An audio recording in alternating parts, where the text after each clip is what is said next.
Hello aspirants, welcome to brainstorming session dated 17th January. आज हमने तीन टॉपिक देखने हैं। इंडिया ईरान, क्योंकि हमारे फॉरेन मिनिस्टर वहां पर हैं। ओके, हाउथी अटैक एक मेन रीजन है एक्चुअली जाने का। इसके बाद हम देखेंगे कुछ चीजें सिकल सेल डिजीज से रिलेटेड, क्योंकि मैंने कल ही आपके साथ gene editing and gene mapping वगैरह डिस्कस किया है, तो उसके साथ ही ये टॉपिक देख लेते हैं। बाकी वहाँ प्रीलिम्स में भी रिवीजन हो जाएगा उसका। Then AI could impact 40% of jobs globally, IMF chief का कहना है। चलिए तीनों को एक एक करके देखते हैं। पहले ईरान की बात कर लेते हैं, बट उसके लिए हमें ज़रूरत होगी कुछ मैप देखने की। Let me show you these things first. Okay, पहले इन पे फोकस करते हैं थोड़ा। सी, इंडिया ईरान की जब बात आती है ना, तो हमारे बीच कुछ प्रोजेक्ट्स चल रहे हैं। जैसे पहला है इंटरनेशनल ट्रांसपोर्ट कॉरिडोर। ठीक है, अब देखिए यहाँ पर हमारा मुंबई है। यहाँ से हम लोग जा रहे हैं ईरान के चाबहार पोर्ट एंड बंदर अब्बास पोर्ट। ठीक है, दोनों ईरान में है। यहाँ से आगे चलेंगे हम लोग बाकू। बाकू आता है अजरबैजान में। ठीक है, कैस्पियन सी के साथ लगा हुआ है। इसके बाद हम लोग पहुंचेंगे मॉस्को। तो हम लोग ये एक नया international north south transport corridor क्यों बनाना चाह रहे हैं? रीजन, बिकॉज अभी रूट होता है यूज ये वाला स्विस कैनाल से होते हुए। ठीक है, ये रहा आपका स्विस कैनाल। यहाँ से अगर हमें रशिया जाना है तो ये बहुत लेंदी रूट है, पूरा मेडिटेरियन सी फिर नॉर्थ सी घूम के हम लोग रशिया पहुंचते हैं। हम लोग बनाना चाहते थे एक ऑल्टरनेट एंड शॉर्ट रूट, जिसके लिए हमने डिजाइन किया ये प्रोजेक्ट। ठीक है, इंडिया से जाएंगे ईरान, ईरान से जाएंगे अजरबैजान होते हुए सीधे रशिया। क्लियर? तो आप कह सकते हो कि ये जो पुराना रूट था it is totally shipping root. ठीक है, ये शिपिंग रूट ही था। बट ये वाला यहां तक हम जाएंगे शिप से। ठीक है, सी हो गया। ठीक है, उसके बाद यहाँ से रोड और रेलवेज का यूज होगा। फिर वापस से रोड एंड रेलवेज का। ये कैस्पियन सी में अगर हमें जाना होगा तो हम यहाँ से भी थोड़ा सा सी का यूज कर सकते हैं। तो आप सोच सकते हो कि शिप, रेलवे, रोडवे, सभी का यूज हो रहा है। राइट? सिमिलरली, अब दूसरा रीजन एक और ये था कि ये है चाबहार पोर्ट, और हमें चाहिए थी अफगानिस्तान के साथ कनेक्टिविटी, जो कि हमें पाकिस्तान के थ्रू मिल नहीं रही थी। क्योंकि पाकिस्तान का एक एटीट्यूड था कि अगर इंडिया कोई गुड्स भेज रहा है तो यहाँ वाघा बॉर्डर तक आएंगे। ठीक है, वहां पे ट्रक अनलोड होंगे, फिर पाकिस्तान के ट्रक्स में वो दोबारा लोड होगा चेकिंग के बाद, फिर वापस जाएगा अफगानिस्तान बॉर्डर पर। ठीक है, फिर वहां पे दोबारा अनलोड होगा, फिर अफगानिस्तान में दूसरे ट्रक के थ्रू आगे जाएगा। ठीक है, तो इससे क्या है, कॉस्ट ज्यादा जाती थी, टाइम ज्यादा जाता था, और अल्टीमेटली जो ट्रेड का पोटेंशियल था वो हो नहीं पा रहा था। अब याद कीजिए, दो प्रोजेक्ट और चल रहे थे, Tapi pipeline and IPI pipeline. Tapi कहां से? ऊपर तुर्कमेनिस्तान है, ये अफगानिस्तान, पाकिस्तान और फिर इंडिया। ठीक है, तो ये तापी पाइपलाइन भी आनी थी, बट किसी वजह से नहीं आ पाई, again due to obstruction attitude of Pakistan. उसी तरीके ईरान से एक पाइपलाइन शुरू करनी थी हमें ऑयल एंड गैस की, पाकिस्तान से होते हुए इंडिया आनी थी। ठीक है, आईपीआई पाइपलाइन, तो वो भी इंप्लीमेंट नहीं हो पाई। तो हमेशा से पाकिस्तान ने एक चीज में प्रॉब्लम क्रिएट की इंडिया के लिए, वो है कनेक्टिविटी प्रोजेक्ट्स में। ठीक है, क्योंकि ये जो सेंट्रल एशिया रीजन है ना ऊपर का, ये वाला, ये पूरा, इनको कहते हैं पांच स्थान। ठीक है, फाइव स्थान के नाम से भी कहा जाता है। Okay, Kazakhstan, Turkmenistan, Uzbekistan, Tajikistan and Kyrgyzstan. ठीक है, पांच स्थान। तो इसको हम लोग कहते हैं अपना सेंट्रल एशिया। ठीक है, वेरी रिसोर्स रिच रीजन है, बहुत ज्यादा रिसोर्स रिच है। ठीक है, दूसरा, ऑयल ले लीजिए, गैस ले लीजिए, इवन रेयर अर्थ एलिमेंट्स ले लीजिए। कजाकिस्तान यूरेनियम में सबसे बड़ा प्रोड्यूसर है। ठीक है, तो ये रिसोर्स रिच रीजन के साथ हमें कनेक्टिविटी चाहिए। बट वो पाकिस्तान की ये जो है ना, पाकिस्तान की टेरिटरी, ये पाकिस्तान इतना स्ट्रेटेजिकली लोकेटेड है कि वो इंडिया को कनेक्टिविटी देता नहीं है। और जबकि सच ये है कि अगर पाकिस्तान सिर्फ इंडिया के और सेंट्रल एशिया के बीच ट्रेड होने देना, तो वो मिलियंस ऑफ डॉलर कमा सकता है just as a commission. Alright, but उसको अपनी खुद की इकोनॉमी की भी चिंता नहीं है और किसी और की भी नहीं। वो सिर्फ एक ऑब्स्ट्रक्शन बना के बैठा है कि मैं इंडिया को डेवलप नहीं होने दूंगा। ऑलराइट, तो इसके लिए फिर अब हमें जरूरत थी कि हमें एक ऐसा रूट चाहिए जिससे हम पाकिस्तान को बाईपास कर सकें। ओके, तो अब उसके लिए हमने रूट ढूंढा ये वाला।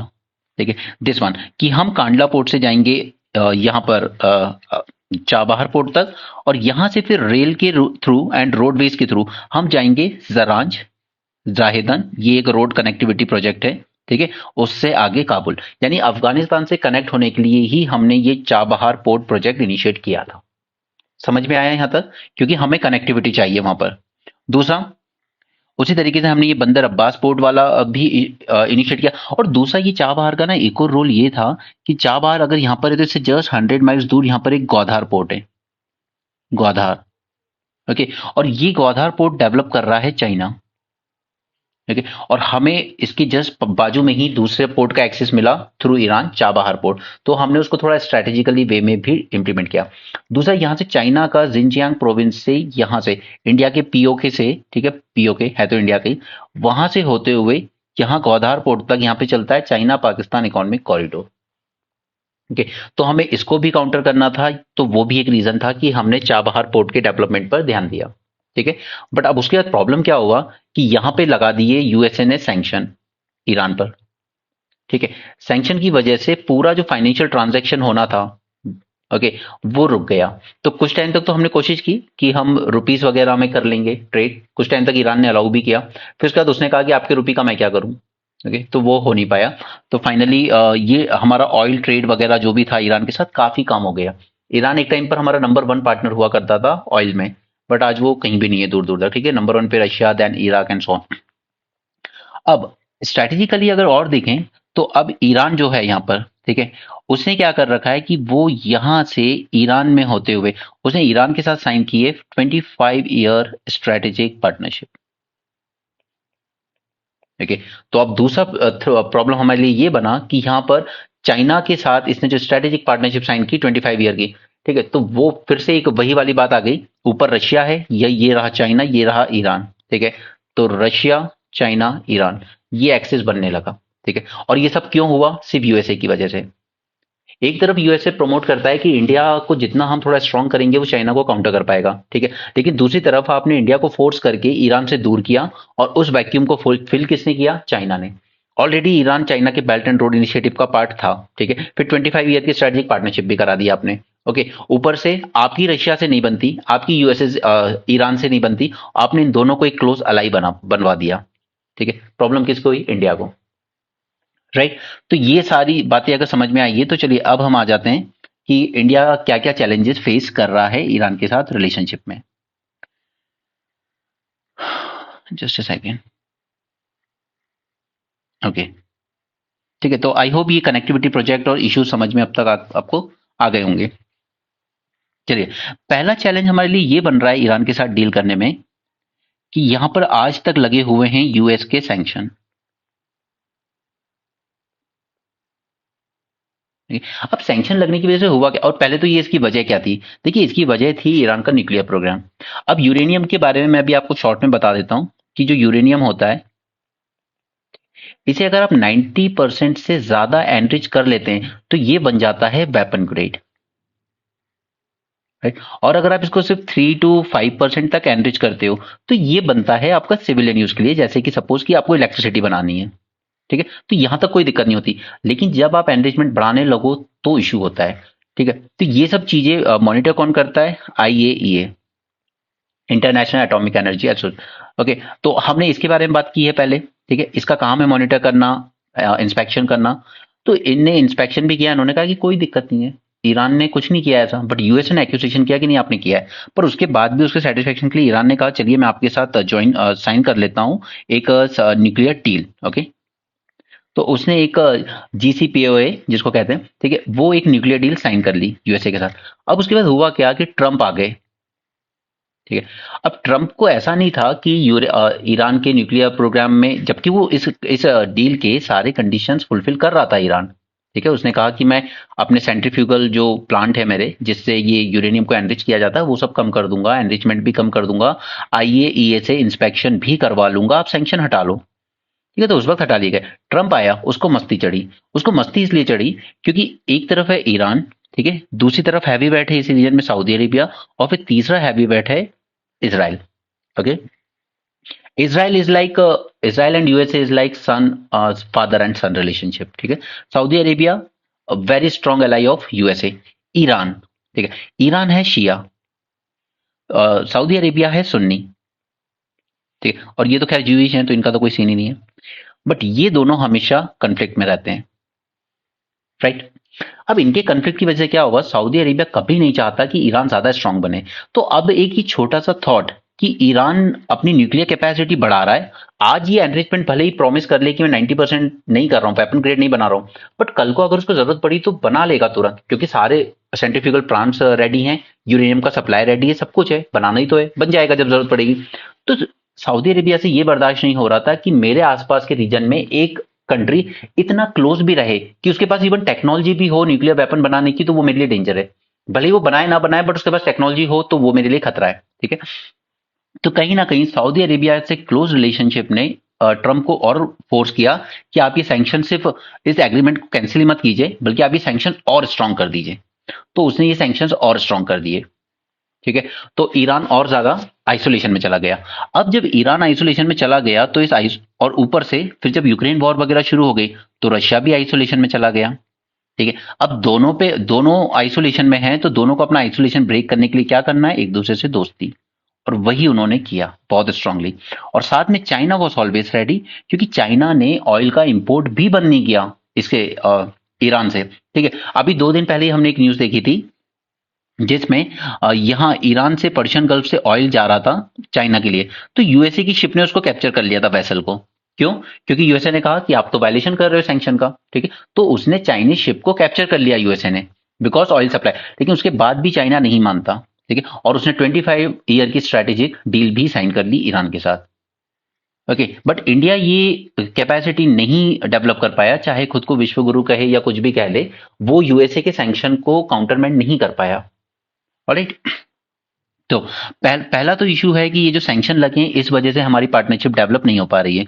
तो हमने यहाँ पर चाबहार पोर्ट के लिए चाबहार पोर्ट के लिए हमने एग्रीमेंट किया था, हमने प्रोमिस किए थे कि हम इसको डेवलप भी करेंगे, बट अल्टीमेटली इसमें कोई प्रोग्रेस नहीं हो पाई।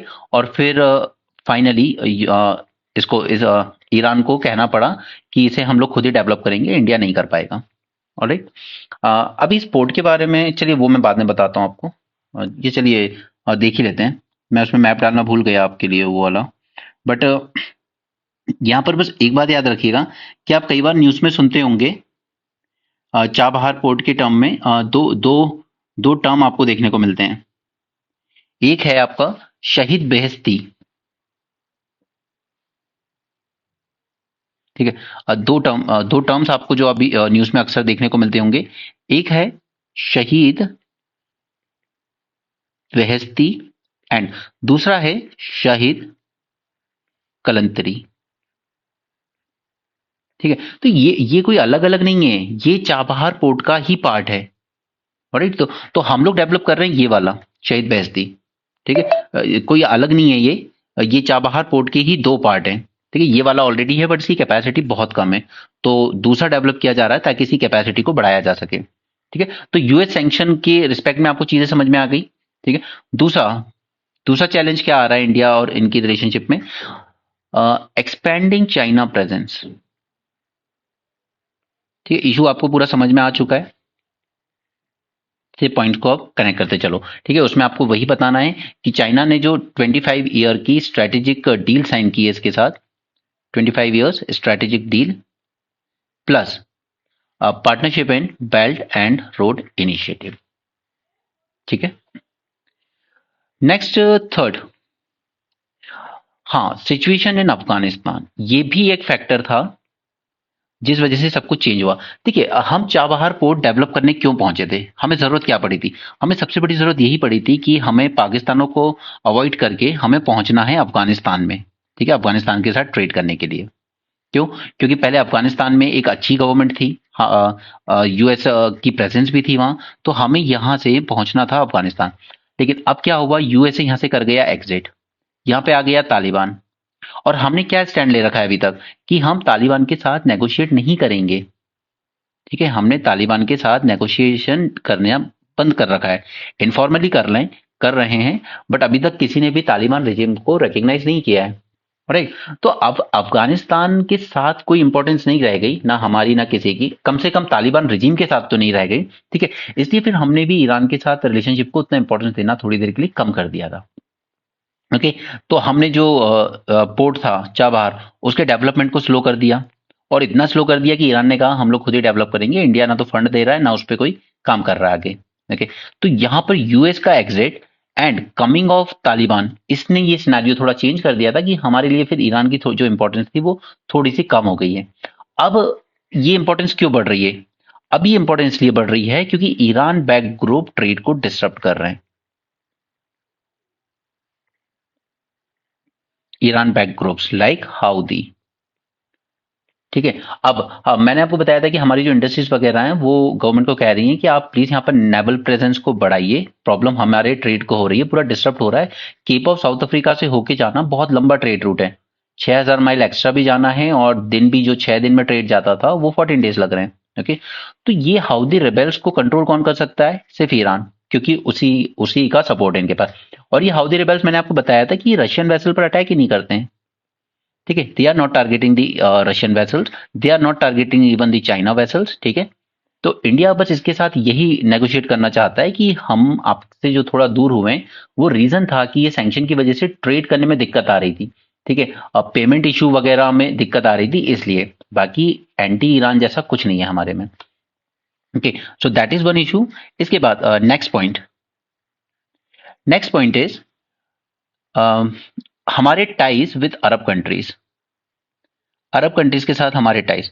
अब देखिए पिछले कुछ सालों में हमने क्या देखा है कि हमारे जो टर्म्स रिलेशंस हैं सऊदी अरेबिया एंड यूएई के साथ बहुत इंप्रूव हुए हैं, ठीक है।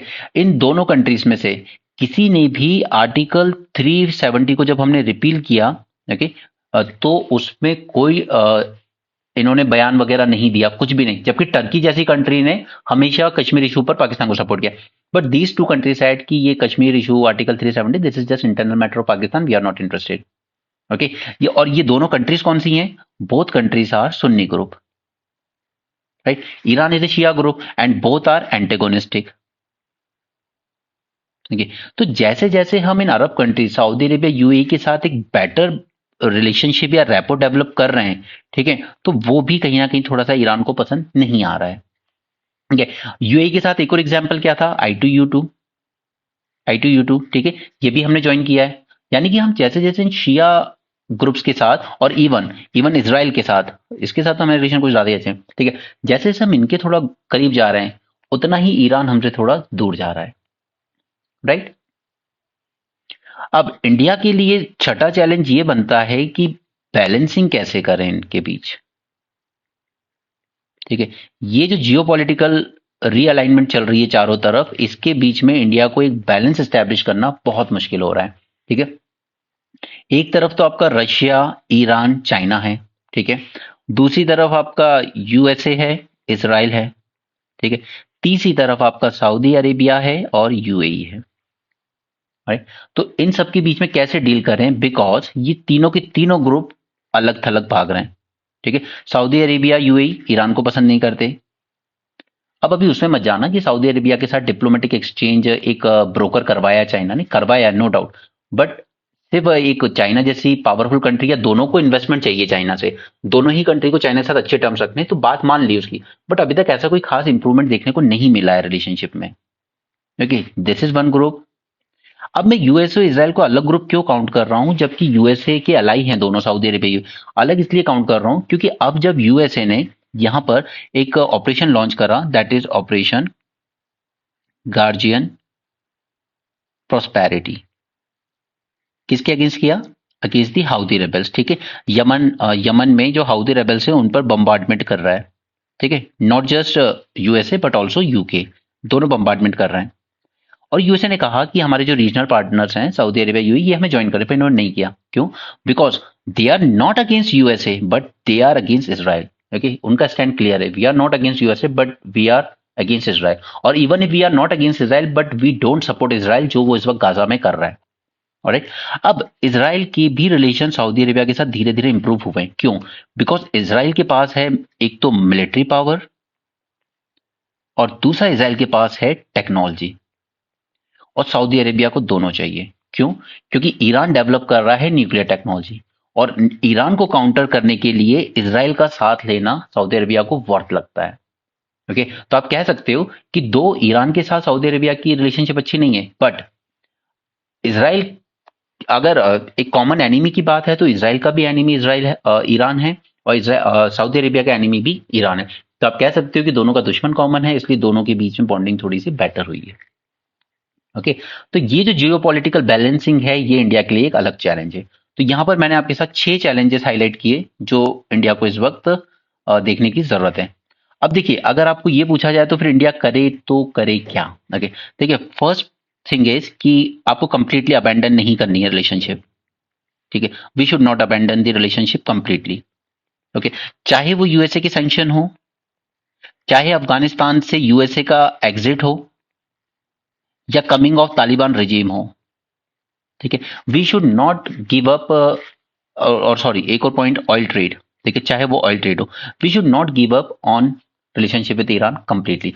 बिकॉज देखिए, अगर रही बात ऑयल ट्रेड की, ठीक है, कि आप ऑयल ट्रेड क्यों कर रहे हो, तो हम कर रहे हैं बिल्कुल क्योंकि चाइना भी कर रहा है। ठीक है, दूसरी बात, आप इसके साथ ट्रेड क्यों कर रहे हो? हम इसके साथ ट्रेड कर रहे हैं क्योंकि इवन रशिया अटैक करके बैठा है, पूरे यूरोप को ही उसमें वो ले रखा है, उसने परेशान कर रखा है। उसके बाद भी यूरोप ऑयल और गैस खरीदता है रशिया से। ठीक है, तो फिर हमें भी उतना दबने की जरूरत नहीं है।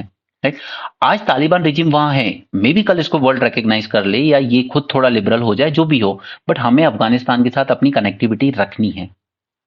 ठीक है, नेक्स्ट इज कि हाँ, कनेक्टिविटी प्रोजेक्ट्स हमें बनाए रखने हैं, तो that is your second approach. ठीक, कनेक्टिविटी जितनी बेटर होगी, क्योंकि हमें ये international north south transport corridor इसको डेवलप करना बहुत जरूरी है, क्योंकि स्वेज कैनाल से आज ट्रेड पहुंचाना मुश्किल हो रहा है due to bombardment by Houthi rebels in the Red Sea. Right, तो हमने ऊपर देखा ना कि और शॉर्ट रूट है ये international north south transport corridor. ठीक है, तो हमें इसको डेवलप और तेजी से करना चाहिए rather than going all the way from south Africa. Okay, तो ये बात हो गई है ईरान इंडिया इशू की। आई होप आपको बातें समझ में आई हों। ओके, चलिए अब चलते हैं आज के second topic of the day पर।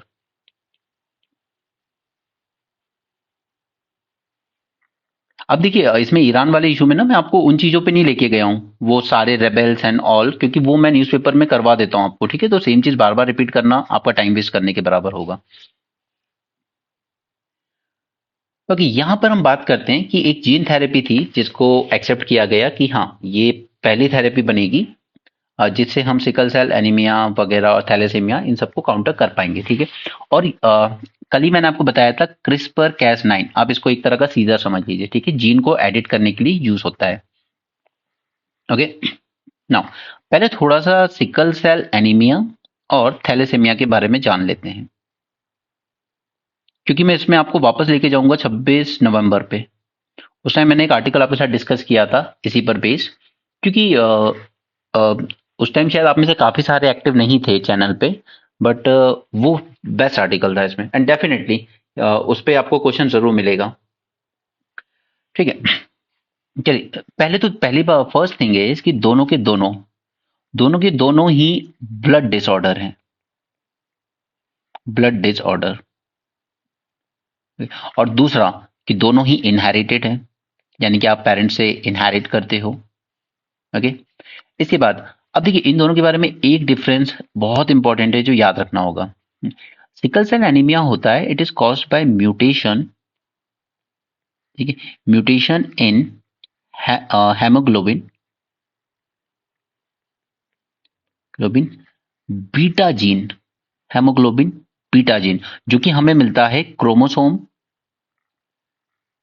11 में। ठीक है, तो आप कह सकते हो कि ये जो सिकल सेल एनीमिया ये अफेक्ट कर रहा है सिर्फ बीटा चेन को। राइट, लेकिन थैलेसेमिया जो है, ठीक है, इसका प्रोडक्शन होता है इधर इधर अल्फा और बीटा चेन में। ओके, तो आप कह सकते हो कि यहां पर हमें रिडक्शन देखने को मिलता है दोनों में, अल्फा थैलेसेमिया में भी और बीटा थैलेसेमिया में भी। क्लियर, ये एक बेसिक डिफरेंस है दोनों में जो बात रखी। सिकल सेल एनीमिया सिर्फ प्रॉब्लम करेगा बीटा चेन में, थैलेसेमिया प्रॉब्लम करेगा अल्फा चेन में भी और बीटा चेन में भी। क्लियर, अब इसके लिए मुझे आपको वापस से लेके जाना पड़ेगा उस आर्टिकल में, तो चलिए एक बार फिर से देखते हैं उसको। ठीक है, एक बार समझ लो इस कंसेप्ट को, बाकी प्रीलिम्स रिवीजन सीरीज में तो मैं उसको दोबारा कराऊंगा ही आपको। ठीक है। अब देखिए, ये है फादर, ये है मदर, ठीक है। दोनों में एक एक सिकल सेल के ट्रेट हैं, ठीक है। जो आप ब्लू कलर में देख रहे हैं वो है आपका नॉर्मल हेमोग्लोबिन ए जीन, और जो रेड में देख रहे हैं वो है सिकल हेमोग्लोबिन एस जीन, ठीक है। दोनों पेरेंट्स में एक एक है, कोई दिक्कत नहीं है। अब सोचिए कि इनके चिल्ड्रन में एक बच्चे में दोनों ए जीन आ जाते हैं, ब्लू वाले, ठीक है। लिख देता हूं यहाँ पे ए जीन और एस जीन, ठीक है। यहां पर भी एक ए जीन, एक एस जीन। अगर दोनों में ए जीन आ गए कोई दिक्कत नहीं है, नो सिकल्स है, ठीक है। अगर दोनों में एक एक आए, ठीक है, एक एक ए वाला एक एस, यानी एक ब्लू एक रेड, तो देखिए ये जो चाइल्ड होगा ये कैरियर तो होगा, ठीक है, बट ये नॉर्मल लाइफ जिएगा, कोई दिक्कत नहीं है, ठीक है। लेकिन जब ये अब सपोज इनकी जब अगली जनरेशन आएगी तो वो भी हो सकती है सिकल सेल से ग्रस्त या थैलेसेमिया से ग्रस्त, डिपेंडिंग कि वो दोनों ब्लू ब्लू इनहेरिट करता है या दोनों रेड रेड। बट इससे बात ये है कहने की कि ये दोनों भी कैरियर तो रहेंगे। लेकिन ये वाला बच्चा जो है ये कैरियर है ही नहीं, ठीक है। उसके तो दोनों के दोनों ही ए जीन आ गए, ठीक है, वो कैरियर नहीं है, बट ये दोनों कैरियर हैं, ठीक है। बट ये डिजीज नहीं है इनको, ठीक है, ये नॉर्मल है, पेरेंट्स में भी था, इसमें भी है, कोई दिक्कत नहीं। लेकिन अगर दोनों एस एस आ गए रेड वाले, तो ये बच्चा होगा सिकल सेल एनीमिया डिसीज का शिकार। इतना समझ में आया, ठीक है। तो क्वेश्चन आपको सीधे भी आ सकता है, क्योंकि पहले भी यूपीएससी ने क्वेश्चन पूछा था, ओके, पहले भी इस तरह के क्वेश्चन पूछा है, दो नाम देकर ये किस चीज से रिलेटेड है, बी सेल टी सेल, ठीक है। तो वो सिंपल सा आंसर था उसका, ठीक है। उसी तरीके से यहाँ पर अगर अगर हम A gene normal haemoglobin S gene की बात करें तो it is related with this sickle cell anaemia and thalassaemia type of disease, okay. तो ये बच्चा हो गया बीमार। Now each parent has one normal hemoglobin A gene, hemoglobin S gene. This means each of their children has 25% chance, okay, कि वो inherit कर सकते हैं दोनों नॉर्मल सेल, कोई दिक्कत नहीं। और 50% chance one normal a cell one S gene, ठीक है, ये 50%। उसके बाद 25% चांस है inheriting two S gene and this child will have sickle cell disease, okay. और ये ऐसा नहीं है कि एक ही बच्चे में होगा, नहीं, वो जितने भी बच्चे करेंगे ना वो सब में ही 25% चांस होंगे कि आपको ये डिजीज हो सकती है, ठीक है। तो अब देखिए, नॉर्मल आरबीसी जो होते हैं ना वो ऐसे होते हैं, थोड़े राउंड शेप के, ठीक है। तो कोई दिक्कत नहीं है, आराम से फ्लो करते रहते हैं। This RCB flow freely with in red vessel, ठीक है। ये हमारा है नॉर्मल हेमोग्लोबिन इस तरह का, ठीक है, बिल्कुल एकदम नॉर्मल नॉर्मल शेप है ये। बट अब जब ये एबनॉर्मल होता है या सिकल सेल की इसमें एबनॉर्मलिटी आती है, तो ये ब्लॉक हो जाता है इनका ब्लड फ्लो। क्यों? क्योंकि इनकी शेप चेंज होती है। देखिए ये सिकल जैसा शेप हो गया है, ठीक है। ये पहले जब राउंड था तब कोई दिक्कत नहीं थी, आराम से फ्लो कर रहा था, बट अब ये इस तरह का हो गया तो ये स्टिक करने लगता है, यहाँ पे स्टिकी सिकल सेल हो जाता है, okay. This abnormal haemoglobin form strands that cause sickle shape. Clear है? यहां तक इन दोनों में फर्क समझ में आया? अब चलते हैं हम लोग कि यहां पर क्या किया है यूके ने इस क्रिस्पर 9 टेक्नोलॉजी को यूज करके, ठीक है, इन लोगों को बाद में नोबेल प्राइज भी मिला 2020 में। इन लोगों ने इस टेक्नोलॉजी का यूज करके क्रिस्पर 9 जिसको हम जेनेटिक्स से भी कहते हैं, इन्होंने ये जो जीन था जो कॉज कर रहा है जेनेटिक डिसऑर्डर, इस जीन को ही एडिट कर दिया है और इसको कहा गया है कैसगैवी, ठीक है। तो सिंपल सा क्वेश्चन भी पूछा जा सकता है, कैसगैवी थेरेपी क्या है, ठीक है। तो ये जीन एडिटिंग थेरेपी है to cure this sickle cell anaemia, ठीक है। Casgevy therapy edits the faulty gene that lead to these blood disorder, potentially curing the person for life. Okay, so far only permanent treatment has been bone marrow transplant for which closely matched donor is needed. ठीक है, ऐसा नहीं है कि अभी sickle cell का इलाज नहीं है, बट सिर्फ परमानेंट इलाज सिर्फ एक ही है कि आपको बोन मैरो ट्रांसप्लांट कराना होगा, जिसके लिए आपको एक क्लोजली मैच्ड डोनर की जरूरत होती है। आपने क्रिश 2 देखी होगी, ठीक है, वो विवेक ओबराय वाली, उसमें लास्ट में वही करता है, वो रोहित से उसका बोन मैरो ट्रांसप्लांट करवाता है। क्यों? क्योंकि वो फादर रहते हैं, मैच कर जाता है दोनों का ये बोन मैरो, ओके, तो फिर वो नॉर्मल हो जाता है, ठीक है। बस वैसे ही कुछ है। तो this is the only permanent treatment अभी तक, ठीक है। लेकिन अब ट्रीटमेंट नया लेकर आए, that is called as Casgevy, ठीक है। तो अब इसमें ये कैसे वर्क करेगा? This therapy uses patients own blood stem cell, ठीक है, स्टेम सेल होते हैं सभी की बॉडी में, उसको यूज करेगा। फिर इसको एडिट करेंगे यूजिंग क्रिस्पर Cas9 ए जीन कॉल्ड BCL11A, ठीक है। इसको एडिट किया जाएगा, इसको टारगेट किया जाएगा। और ये जीन होता क्या है? ये this is crucial for switching from foetal to adult haemoglobin and this will be target in this therapy, ठीक है। तो जैसे ACE1 पूछा गया था 2021 के प्रीलिम्स में, अभी थोड़ी देर पहले मैंने टेलीग्राम ग्रुप में शेयर भी किया, जिस तरीके से ACE1 पूछा गया था, उसी तरीके से आपसे BCL11A भी पूछा जा सकता है कि ये क्या है या क्यों न्यूज में था। तो ये वाला जो हमारा जीन है, इसको एडिट किया जाएगा using CRISPR-9 scissor to to cure the patient from is sickle cell anaemia. Okay, तो आपको समझ में आया अभी तक। अब थैलेसीमिया क्या है? Thalassaemia leads to low level of haemoglobin. अब देखिए इसमें सिकल सेल में क्या था, ये जो हेमोग्लोबिन था हमारा नॉर्मल, ठीक है, ये अपना शेप चेंज कर गया, ठीक है, स्टिकी हो गया और फ्लो नहीं हो पा रहा था। थैलेसीमिया में ऐसा कुछ नहीं होता है, यहाँ पर शेप वेप कुछ चेंज नहीं होती है, ठीक है। यहाँ पर बस ये है कि हेमोग्लोबिन का प्रोडक्शन ही कम होता है, क्योंकि प्रोडक्शन ही कम हो रहा है, इसलिए इंसान में हमेशा कमजोरी रहती है, लेजी लेजी टाइप रहता है, और बार बार उसका ब्लड ट्रांसफ्यूजन करवाना पड़ता है। Thalassaemia leads to low level of haemoglobin leading to fatigue, shortness of breath और irregular heart beats. People with this condition need blood transfusion throughout their life and this transfusion also lead to accumulation of excess iron। अभी transfusion कराते कराते आपकी body में access iron भी हो जाता है। ओके, नाउ अब देखिए how is this therapy prepared and given. Casgevy is one time treatment, ठीक है, ऑब्वियसली परमानेंट। पहले परमानेंट ट्रीटमेंट हम कैसे कर रहे थे, बोन मैरो ट्रांसप्लांटेशन। अब परमानेंट ट्रीटमेंट हम कैसे कर रहे हैं, जीन एडिटिंग से। ओके, सो ऐसा नहीं कि पहला इलाज है, but it is first treatment based on gene editing. Alright, so difference याद रखना, पॉइंट जब घुमा के आए प्रीलिम्स में तो कंफ्यूज नहीं होना है, ठीक है। First treatment based on gene editing therapy, इससे पहले बोन मैरो ट्रांसप्लांट से होता था।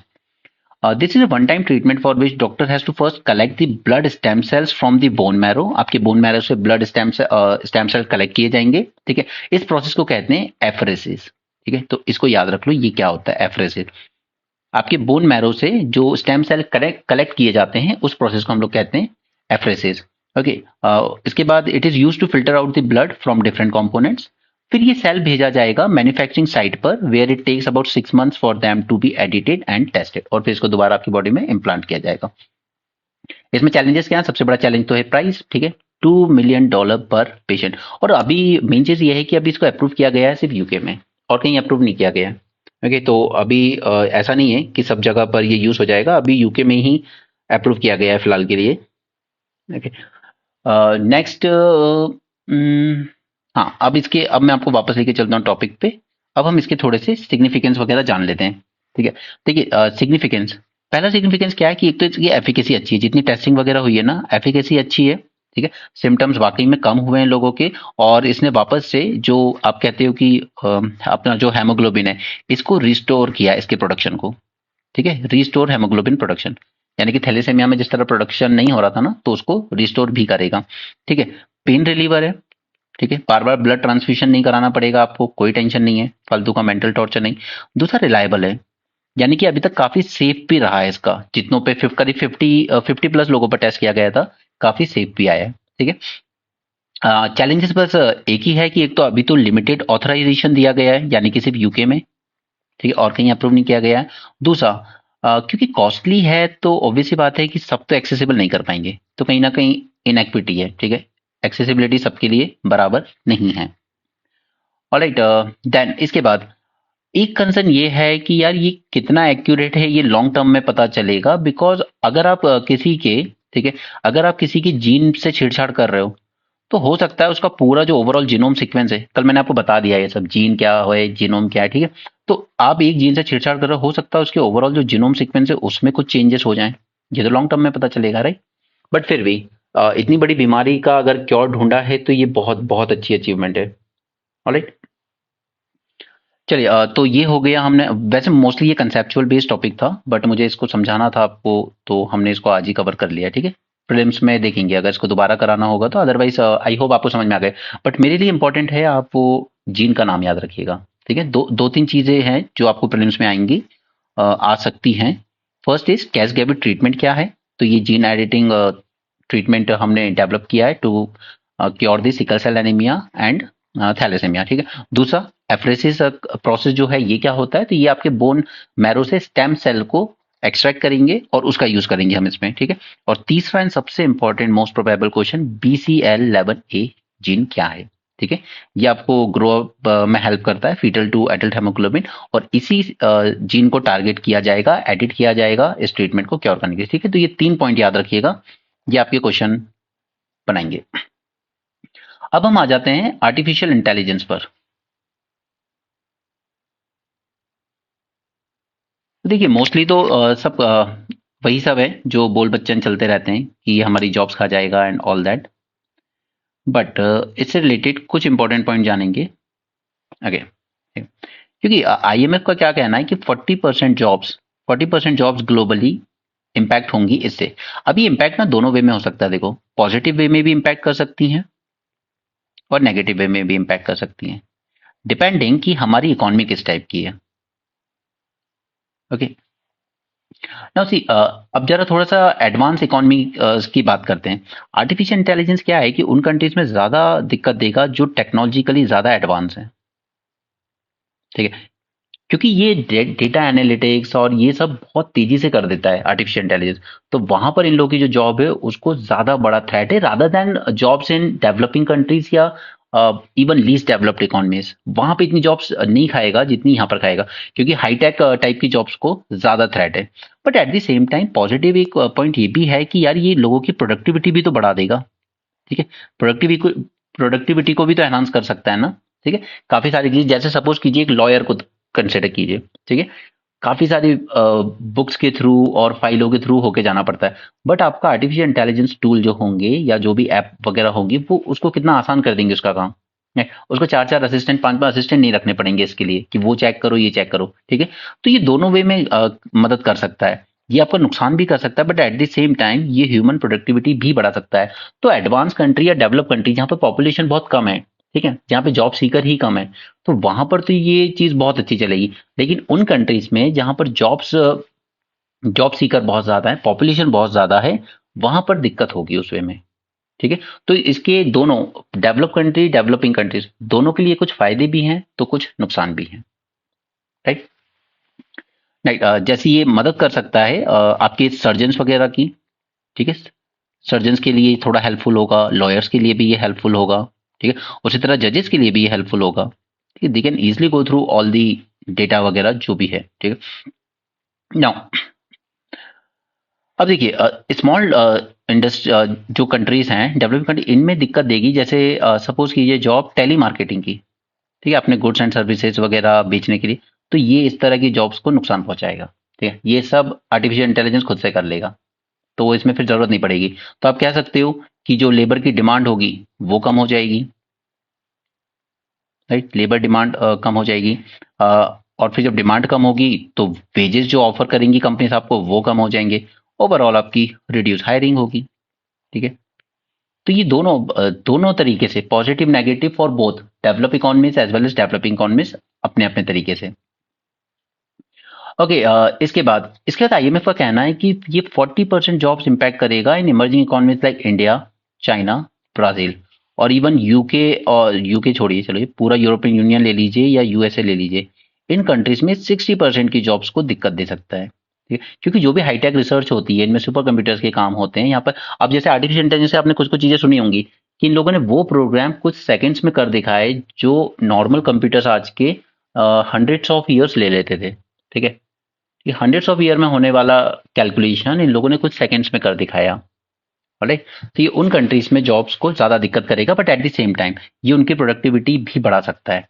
अब आईएमएफ का एक और जो सबसे बड़ा कंसर्न था कि ये इनइक्वालिटी बढ़ा देगा सोसाइटी में। इनइक्वालिटी बढ़ाएगा, और हाँ डेफिनेटली बढ़ाएगा, कि कुछ लोग होंगे जो इन इन चीजों को एक्सेस कर पाएंगे। ठीक है, जैसे जो हाईटेक प्रोफेशन में है उनकी तो प्रोडक्टिविटी बढ़ जाएगी, तो उनके लिए और अच्छा हो जाएगा। बट जो लोग इनके इनएक्सेसिबल होंगे जिनके लिए ये, ठीक है, उनकी तो ये जॉब्स ही रिप्लेस कर देगा। लाइक आप एक बार जर्नलिस्ट की तरफ से सोचिए, ये जो मीडिया में होते हैं, ठीक है, उनके पूरे पेपर्स तैयार करना, ऐसे वगैरह तैयार करना, ठीक है, ये ऑटोमेटिक कर देगा। पूरी न्यूज़ वगैरह बनाना ये खुद ही बना देगा, तो फिर वहाँ पर वो लोग क्या करेंगे? ठीक है, सऊदी अरेबिया में कुछ आर्टिफिशियल इंटेलिजेंस से उन्होंने एंकर्स, न्यूज़ एंकर वो तक बना दिए। ठीक है, तो ये उस तरह के प्रोफेशन में प्रॉब्लम क्रिएट करेगा। ओके, तो अब एक बार लिस्ट डाउन कर लेते हैं पूरे पॉजिटिव साइड और नेगेटिव साइड। पॉजिटिव साइड में कि पुरानी जॉब्स अगर खत्म करेगा तो कुछ न्यू जॉब्स, न्यू टाइप की जॉब्स क्रिएट भी करेगा। ठीक है, जो जॉब्स ऑलरेडी चल रही हैं उनमें प्रोडक्टिविटी बढ़ा भी सकता है। ओके, काम को और फास्ट कर देगा, रिजल्ट और बेटर होगा। लोगों को रीस्किल करने का मौका देगा खुद को। ठीक है, कि आप नई स्किल्स गेन कीजिए और उसके हिसाब से अडेप्ट कीजिए अपने आप को। राइट। और बस प्रॉब्लम ये है कि इसका नेट इफेक्ट क्या होगा ओवरऑल। नेट इफेक्ट क्या होगा ये इतनी जल्दी कहना थोड़ा सा मुश्किल है। ठीक है, ये डिपेंड करता है कि आपकी कंट्री टेक्नोलॉजिकली अभी कितनी एडवांस है। ठीक है, ये डिपेंड करता है कि आपकी गवर्नमेंट किस तरह की पॉलिसीज फॉलो कर रही है। क्या वो इसमें कुछ ऐसे रेगुलेशन कर रही हैं कि इस इनइक्वालिटी को काउंटर किया जा सके। राइट। ये इम्पैक्ट डिपेंड करता है कि आपकी कंट्री एजुकेशन और स्किल में कितना इन्वेस्ट कर रही है कि हम इस न्यू जो इंडस्ट्रियल फोर है, ठीक है, एआई ड्रिवन डेवलपमेंट, उसको हम बेटर समझ पाएं। ठीक है, तो गवर्नमेंट अगर एजुकेशन और स्किल में इन्वेस्ट नहीं कर रही है तो फिर आप कहाँ लाई करेंगे, आपकी कंट्री लाई करेगी यहाँ इनएक्सेसिबल वाले लोगों में। ठीक है, फिर आपकी जॉब्स वगैरह जाएंगी एंड सो ऑन। राइट। और फाइनली कि हम खुद इसको कितना बेटर तरीके से अडेप्ट कर पाते हैं। राइट। तो अब गवर्नमेंट को इसमें क्या क्या मेजर्स लेने चाहिए। तो देखिए, सबसे पहले मेजर्स में तो आता है कि जब भी कोई न्यू फील्ड आ रही है तो जरूरी है कि आप जल्द से जल्द अपने लोगों को वो स्किल प्रोवाइड करने, एजुकेशन प्रोवाइड करने के लिए कोशिश करें। ठीक है, अब बंद कीजिए वो पुरानी चीजें पढ़ाना कि बस सॉफ्टवेयर सॉफ्टवेयर टेस्टिंग कर लीजिए, ये कमांड दे दीजिए, वो कमांड दे दीजिए, वो चीज जा रही है। वो सब एआई ड्रिवन मॉडल अपने आप कर लेंगे वो। ठीक है, सारी टेस्टिंग वगैरह वो सब ऑटोमेटिक वो खुद से कर लेगा। ये स्किल एजुकेशन दीजिए, बट ये तो श्योर है कि कुछ जॉब को तो नुकसान पहुंचाएगा। ठीक है, तो उनके लिए सोशल सेफ्टी नेट जरूरी है। ठीक है, चाहे वो अनएम्प्लॉयमेंट अलायंस दे लीजिए। ठीक है, एटलीस्ट कुछ टाइम के लिए तो आपको देना पड़ेगा जब तक कि वो रीस्किल कर पाए खुद को। ठीक है, तो थोड़ा सा अनएम्प्लॉयमेंट अलायंस देना जरूरी है। ठीक है, जैसे कर्नाटका का मैंने आपको बताया था, वहाँ युवाओं को दिया जा रहा है 2 साल तक, ताकि वो अपने आप को बेटर तैयार कर सकें, बेटर स्किल्स डेवलपमेंट प्रोग्राम में एनरोल कर सकें, वो कर सकें। ठीक है, और ये सोशल सेफ्टी नेट इसलिए भी जरूरी है ताकि और इनइक्वालिटी ना बढ़े सोसाइटी में। आज ही मैंने आपको इंडियन एक्सप्रेस में बताया कि सिर्फ वर्ल्ड के top 5 people, just top 5 people, 5% की बात नहीं रही, just top 5%, they hold around $790 billion of wealth, more than India total foreign exchange reserve. ठीक है, इस लेवल की इनइक्वालिटी और नहीं बढ़ानी है कंट्री में। देखिए, रेगुलेशन जरूरी है। ठीक है, ताकि इसका एथिकल यूज हो सके। ठीक है, इसका एथिकल यूज प्रमोट करना है। इसी के रिस्पेक्ट में मैंने आज आपको एक न्यूज आर्टिकल यहाँ भी दिखाया था जहां पर ओपन एआई ने क्या कहा था कि इस साल इलेक्शन इंडिया, यूके, यूएसए सब जगह है, तो हम अपने ये जो चैट जीपीटी इस टाइप के जो मॉडल्स हैं, क्योंकि डीप फेक वगैरह से काफी फेक वीडियो बनाए जा सकते हैं। ठीक है, तो उसने कहा था इस टेक्नोलॉजी को हम यहाँ इलेक्शंस में यूज नहीं होने देंगे। राइट। तो रेगुलेशन फॉर एथिकल यूज बहुत ज्यादा जरूरी है। नेक्स्ट इज, अब देखिए, ह्यूमन बीइंग जब कुछ काम करता है, जैसे अगर मैं कोई कंटेंट बना रहा हूं तो कॉपीराइट ले सकता हूं। राइट। अगर कोई कुछ इनोवेशन कर रहा है, कोई अच्छा प्रोडक्ट डेवलप कर रहा है तो पेटेंट ले लेता है। उसी तरीके से आर्टिफिशियल इंटेलिजेंस भी जो नई रिसर्च हमारे सामने लाके रखेगा वो भी तो एक प्रॉपर्टी राइट क्लेम करेंगे ना। ओके। ठीक है, तो इसको लेकर क्या नॉर्म्स बनते हैं वर्ल्ड ओवर। अब इसी से रिलेटेड एक समिट हुआ था। ठीक है, ग्लोबल पार्टनरशिप ऑन एआई। ठीक, ग्लोबल पार्टनरशिप ऑन एआई हुई थी। ठीक है, इंडिया में ही हुई थी, इसलिए भी जरूरी है याद रखना। ठीक है, global partnership on AI, just a second. तो ये जो ग्लोबल पार्टनरशिप एआई हुई थी उसमें इंडिया ने अपना स्टैंड लिया था, और इंडिया ने इनसे कहा भी था कि जो न्यू दिल्ली डिक्लेरेशन यहाँ से पब्लिश किया गया कि हमें कुछ ग्लोबल फ्रेमवर्क तैयार करने की जरूरत है टू रेगुलेट आर्टिफिशियल इंटेलिजेंस। ठीक है, ये सिर्फ वर्ल्ड एक एक कंट्री कर दे उससे नहीं होगा, हमें ग्लोबल लेवल पर बनाना होगा इसको। ठीक है, तभी जाकर हम इसको बेटर कर पाएंगे। अब इसी से रिलेटेड ना 2 टर्म और बता देता हूँ जो प्रीलिम्स में आपसे शायद पूछे जा सकते हैं। एक है फ्रंटियर एआई। ठीक है, फ्रंटियर एआई यानी कि वो मॉडल्स जो डेंजरस हैं। ठीक है, जो डेंजरस हैं पब्लिक सेफ्टी के लिए। राइट, ये फ्रंटियर एआई हो गया। और इसी से रिलेटेड एक और टर्म आपकी न्यूज में चलता है, that is Bletchley declaration on AI.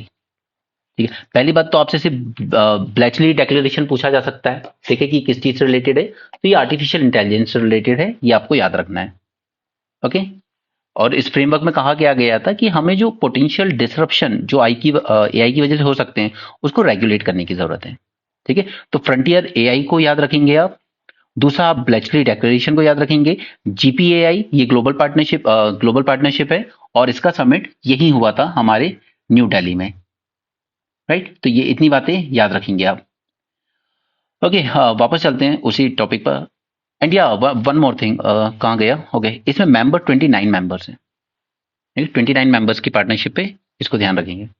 Okay, तो यहाँ पर प्रॉपर्टी राइट्स की बात कर ली हमने।